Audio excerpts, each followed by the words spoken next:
எனக்கு அருமையான கர்த்தருடைய பிள்ளைகளே, விசேஷமாக பெண்களே மற்றும் யாவருக்கும் ஆண்டவருடைய நாமத்தில் அன்பின் வாழ்த்துதல். இன்றைக்கு எஸ்தர் ஜெபக்குழுவின் மேன்மையை குறித்து நாம் தியானிக்க போகிறோம். எஸ்தர் ஜெபக்குழு என்பது ஆண்டவர் கொடுத்த ஒரு ஜெப ஊழியம். இதைத்தான் கர்த்தர் கிருபையாக கொடுத்தார். இதை குறித்து தான் நான் விவரமாக உங்களோடு பேசி உங்களுக்கு இந்த ஆசீர்வாதத்தை கொடுக்க விரும்புகிறேன். விசேஷமாக வேதத்தில் என்ன சொல்லுகிறது?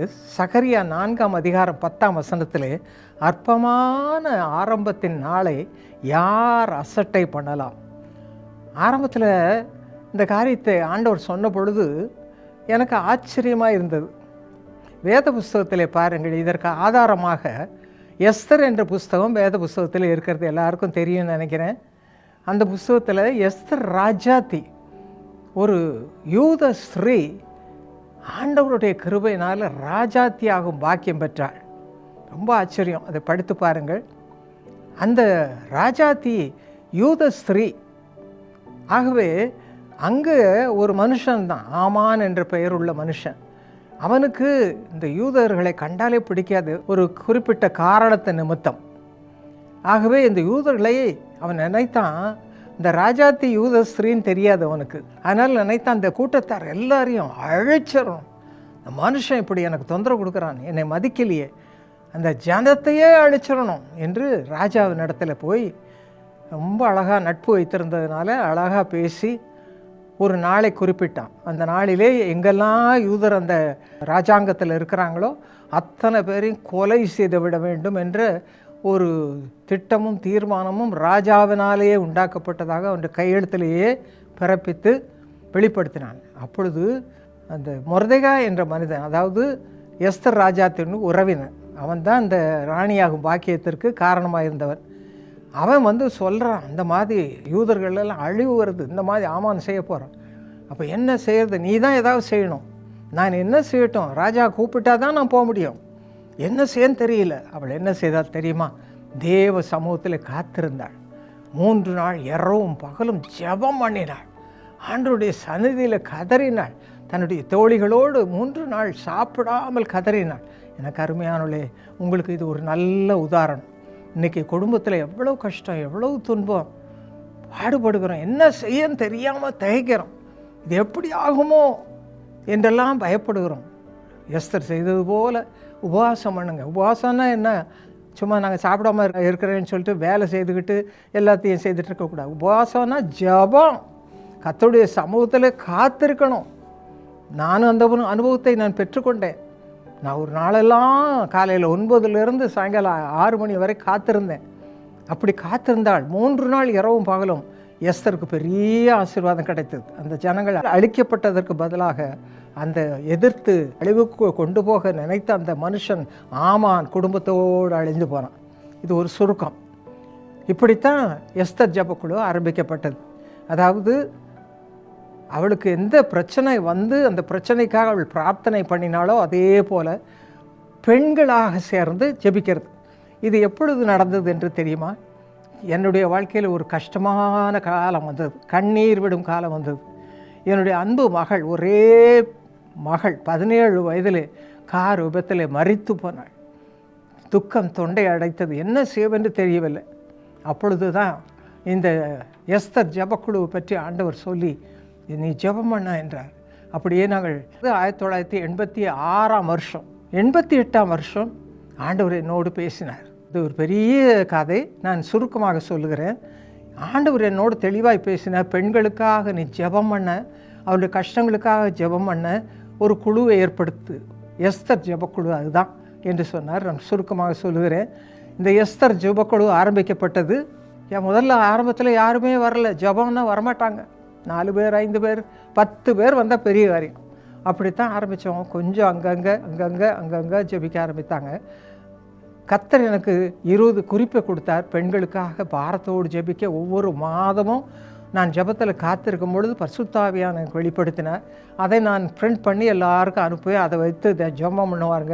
அதுக்கு பிறகு ஜெபம் பண்ணதை சாட்சியாக எழுதி ஜெபித்தோம் என்று எழுதுவார்கள் ரிப்போர்ட்டு. இப்படியாக வளர்ந்தது. இன்றைக்கு இந்தியா தேசம் முழுவதும் காஷ்மீர் முதல் கொண்டு கன்னியாகுமரி வரை, இன்னும் கிழக்கிலிருந்து மேற்கு வரை, இன்னும் இடையில் உள்ள பிரதேசங்கள் எல்லாமாக எத்தனையோ குழுக்கள், இந்தியா தேசம் முழுவதும் ஜெபக்குழுக்கள் நிரம்பி இருக்கிறது. மாத்திரமல்ல, பெண்களுக்கு மட்டும் ஆரம்பித்தோம். பெண்கள் மட்டும் ஜெபித்து வந்தார்கள். 2 மணி நேரம் 20 குறிப்புக்காக ஜெபித்தார்கள். ஆனால் போக போக கர்த்தர் என்னோடு பேசினார். பெண்களுக்காக மட்டுமல்ல, வாலிப பிள்ளைகளுக்காக, சிறு பிள்ளைகளுக்காக, 7 முதல் 12 வரை உள்ள சிறு பிள்ளைகளுக்காக, இப்பொழுது சமீபத்தில் தம்பதியருக்காக ஆரம்பிக்க சொல்லி 4 வகையாக பலுகி பெருகி இருக்கிறது. மட்டுமல்ல, இது இந்தியா தேசம் மட்டுமல்ல, உலகெங்கிலும் வெளிநாடுகளிலும் 18 தேசங்களிலே பரவி இருக்கிறது. இப்படி கர்த்தர் தம்முடைய ஊழியத்தை பெருக செய்து வருகிறார். இதுதான் எஸ்தர் ஜெபக்குழுவினுடைய சாராம்சம். இன்றைக்கு மாதம் ஜெபிக்கிறோம். பெண்களுக்கென்று 20 குறிப்பு, மற்றவர்களெல்லாம் 10 குறிப்பு தான். இவ்வளவு தான் ஜெபம் பண்ணுகிறோம். ஜெபம் பண்ணிவிட்டு எங்களுக்கு எழுத வேண்டும், நாங்கள் ஜெபித்தோம், இத்தனை பேர் கூடினோம் என்று ரிப்போர்ட் அனுப்ப வேண்டும். இது தாங்க எஸ்தர் ஜெபக்குழுவினுடைய அமைப்பு. எனக்கு அருமையானவர்களே, இந்த ஜெபத்தின் மூலமாக கர்த்தர் என்ன செய்கிறார்? ஜெபத்தை கேட்கிறார். நாங்கள் 2 மணி நேரம் ஆவியில் நிரம்பி ஜெபிக்கிறோம். அப்போ அந்த ஆவியில் நிரம்பொழுது ஒரு பெரிய சந்தோஷம் உண்டாகிறது. எல்லாரும் சேர்ந்து ஒரு மனதோடு சத்தம் போட்டு நாங்கள் ஜெபிக்கிறோம். ஆமாண்டவரே, இப்படிப்பட்ட பெண்களுக்காக உதவி செய்யும், விடுதலையாக்கும் என்று ஜெபிக்கிறோம். அப்படி ஒரு அம்மா வந்தாங்க. அவங்க ஆரம்பத்தில் இது நடந்தது. அவர்கள் ஒரு மருத்துவர். அவர்களுக்கு 3 பிள்ளைகள். அதில் மூத்தது மகள். இந்த மகளுக்கு திடீரென்று ஒரு செய்தி வந்தது, அவளுக்கு குழந்தை பெற வாய்ப்பே இல்லை, திருமணமாகி குழந்தை பெற வாய்ப்பே இல்லைன்னு. அது என்ன குறைவு என்று, இந்த அம்மாவும் மருத்துவர் தான், அதனால் அவங்களுக்கு நல்லா தெரியும் என்ன கஷ்டம், நடக்காது, பிள்ளை பெற வழியே இல்லைன்னு. அந்த நிலைமையில் ஜெபம் பண்ண வந்தாங்க.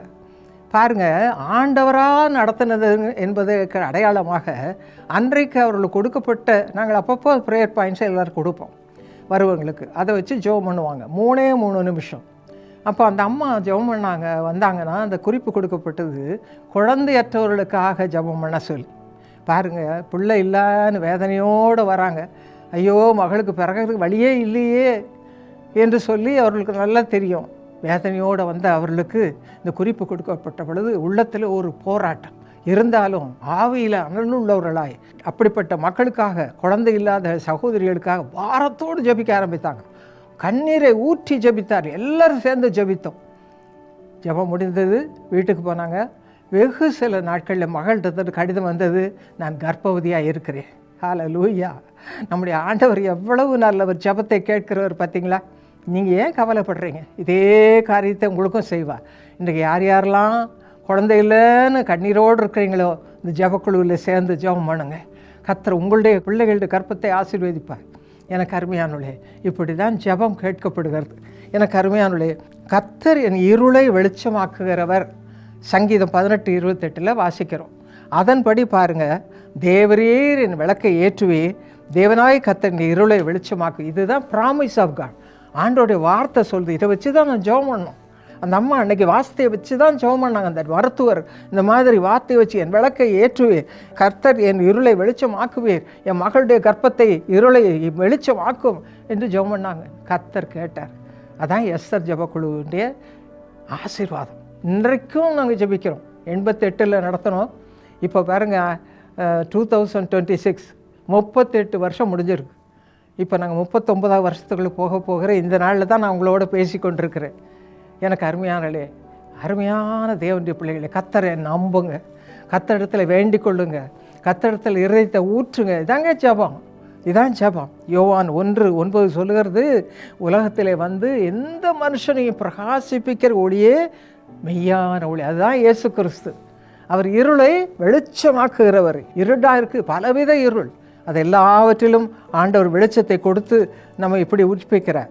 2வது, விசுவாச மார்க்கத்தார் விசுவாசமுள்ள ஆபிரகாமாலே ஆசீர்வதிக்கப்படுகிறார்கள். அது கலாத்தியர் 3:9 வாசிக்கிறோம். அதன்படி ஆண்டவர் விசுவாசமுள்ள ஆபிரகாமை பலுகி பெருகிச்சார். குழந்தையே இல்லை, எத்தனையோ வருஷம் கிழவனும் கிழவியும் ஆயிட்டாங்க, வயது சென்ற தம்பதியர் ஆயிட்டாங்க. கர்த்தர் அருள் செய்தார், குழந்தையை கொடுத்தார். அவரால் முடியாது என்ன இருக்குங்க? விசுவாசம். ஆபிரகாமின் விசுவாசம் உங்களுக்குள்ளே வரும்பொழுது கர்த்தர் உங்களுக்கும் பெரிய அற்புதம் செய்யும். இதுதான் எஸ்தர் ஜெபக்குழு. விசுவாசத்தோடு ஒவ்வொரு குறிப்புக்காக ஜெபம் பண்ணுறோம். கர்த்தர் அற்புதம் செய்கிறார். ஜனங்க எங்களுக்கு சாட்சி அனுப்புகிறாங்க. இதுதான் ஒரு ஊழியம். அது மட்டும் கடைசியாக சொல்கிறேன், இதிலும் பெரிதானவைகளை காண்பாய்.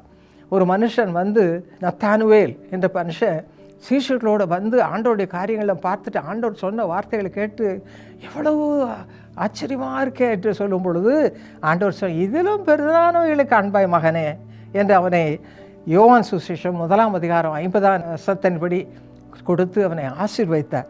எனக்கு அருமையானவர்களே, அதே போல் இந்த எஸ்தர் ஜெபக்குழுவில் ஜெபிக்கிற மக்கள் பாருங்கள், இந்த ஊரில் மட்டும் இல்லை, வெளிநாடுகளிலும் ஜெபிக்கிறாங்க. ஆச்சரியமாக இருக்குது, நாளுக்கு நாள் பெருகிக்கொண்டே வருகிறது.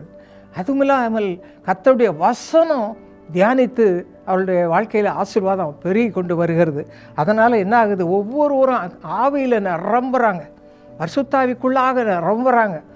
நிரம்பும் பொழுது கர்த்தருடைய ஆவியானவர் அவர்களை உபயோகிக்கிறார். அநேகருக்கு ஆறுதலின் பிள்ளைகளாக இருக்கிறார்கள். வேதத்தில் ஒரு வசனம் உண்டு, பிலிப்பியர் 2:14, உலகத்திலே சுடர்களை போல பிரகாசிக்க நீங்கள் அப்படியான பிரகாசிக்கிறாங்க. எங்கே போனாலும் எஸ்தர் ஜெபக்குழுன்னா என்னுடைய மகன் சொல்லுவான், கேம்பெயின் போனால் எஸ்தர் ஜெபக்குழு அந்த யூனிஃபார்மை போட்டு வந்து என்ன வைராக்கியமாக ஜெபிக்கிறார்கள், எவ்வளவு சந்தோஷம். அதே போல் உங்களுக்கும் இந்த கிருபை கூட, இதுதான் எஸ்தர் ஜெபக்குழுவின் மகிமை. எவ்வளோ இருக்கிறது, பேசிக்கொண்டே போகலாம். கர்த்தர் இந்த ஆசீர்வாதத்தை உங்களுக்கு கொடுக்க நான் ஒரு சிறு ஜெபத்தை செய்கிறேன். ஜெபிப்போமா? எங்கள் அருமை தகப்பனே, நீ நினைத்தது தடைப்படாது. அப்படியே யார் யார் கேட்டுக்கொண்டிருக்கிறார்களோ, பெண்கள் எத்தனை பேர் வாழ்க்கையில் சலித்து போயிருக்கிறார்களோ, ஏன் வாழ வேண்டும் என்று நினைக்கிறார்களோ, அவர்களோடு பேசும். அவர்களை எஸ்தர் ஜெபக்குழு செய்கிற வீராங்கனைகளாக, ஊழியக்காரிகளாக மாற்றும் ஆண்டவரே. உயிர்ப்பையும் அப்பா, செத்துப்போன அவருடைய இருதயத்தை, எண்ணங்களை உயிர்ப்பையும் சுவாமி. ஆண்டவரே, அவர்கள் ஒவ்வொருவரும் உமக்கென்று எழும்பி பிரகாசிக்கிற எஸ்தர் ஜெபக்குழு வீராங்கனையாக, வீரர்களாக, தம்பதிகள் கூட ஜெபிக்கலாம்ப்பா. ஆகவே அவர்களை வீரர்களாக மாற்றும். ஒவ்வொருவரும் கேட்கிற ஒவ்வொருவரும் இந்த ஜெப ஊழியத்தில் பங்கெடுக்கத்தக்கதாக அவர்களோடு பேசும் ஆண்டவரே. அதன் மூலமாக அவருடைய குடும்பத்தை கட்டும். அவள் வாழ்க்கையில் தேவையானதெல்லாம் கொடும் ஆண்டவரே. ஆவியில் அனலுள்ளவர்களாக்கும். அநேகருக்கு ஆறுதல் உண்டாக அவருடைய வாழ்க்கை ஆசீர்வதிக்கப்பட்டதாய் மாறட்டும். இந்த கிருபையை கொடுக்கறக்காய் ஸ்தோத்திரம். பெற்றுக்கொள்ளட்டோம்ப்பா, உடைய பிள்ளைகள் பெற்றுக்கொள்ளட்டும். யார் யார் ஜெபிக்கிறார்களோ அவருடைய உள்ளங்களிலே பரிசுத்தாவியானவரை ஊற்றும் ஊற்றும் ஊற்றும் ஆண்டவரே. நீர் நிறைவானதை ஊற்றும், நிறைவானதை அருளி செய்யும். இயேசுவின் நாமத்தில் ஜெபிக்கிறோம் நல்ல பிதாவே, ஆமென்.